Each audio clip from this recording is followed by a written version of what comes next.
ఆటంకాలను లెక్క చేయకు. కీర్తనలు 105వ కీర్తన 18వ వచనం. ఇనుము అతని ప్రాణమును బాధించెను. దీన్నే మరో విధంగా చెప్పాలంటే అతని హృదయం ఇనుములాగా దృఢం అయింది. చిన్నతనంలోనే ఎన్నో బాధ్యతలు నెత్తిన పడడం, న్యాయంగా రావాల్సింది రాకపోవడం, ఆత్మలో పొంగే హుషారుకి ఎప్పుడూ ఆనకట్ట పడుతూ ఉండటం, ఇవన్నీ దృఢచిత్తాన్ని, అచంచల నిశ్చయతని, ధీరత్వాన్ని, అన్నిటికీ తట్టుకుని నిలబడగలిగే దీక్షని ఇస్తాయి. వ్యక్తిత్వం విలక్షణం కావడానికి ఇవన్నీ సోపానాలే. శ్రమల నుండి దూరంగా పారిపోకండి.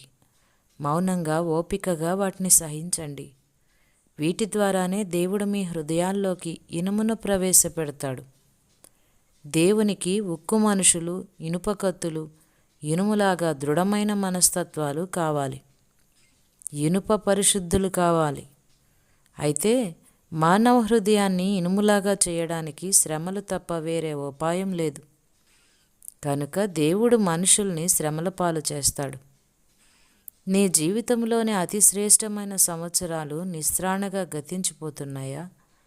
అడుగడుక్కి అపార్థాలు, ప్రతిఘటనలు, దూషణలు ఎదురవుతున్నాయా? నిరుత్సాహపడవద్దు. ఈ సమయమంతా వ్యర్థం అనుకోవద్దు. దేవుడు ఈ సమయమంతా నిన్ను ఉక్కు మనిషిగా చేయడానికి వాడుకుంటున్నాడు.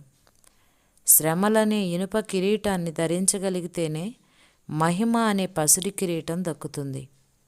నీ హృదయాన్ని దృఢతరం, ధైర్యవంతం చేయడానికే ఇనుము నీ హృదయంలోకి ప్రవేశిస్తుంది. దారిలోని ఆటంకాల్ని లెక్క చేయకు. చలిని, రోజంతా వీచే వడగాలుల్ని పరిగణించకు. కుడికి గాని ఎడమకి గాని తిరుగకు. రాత్రి నిన్నాపలేదు. దారి ఇంటి దారే కాబట్టి తిన్నగా సాగిపోతావు.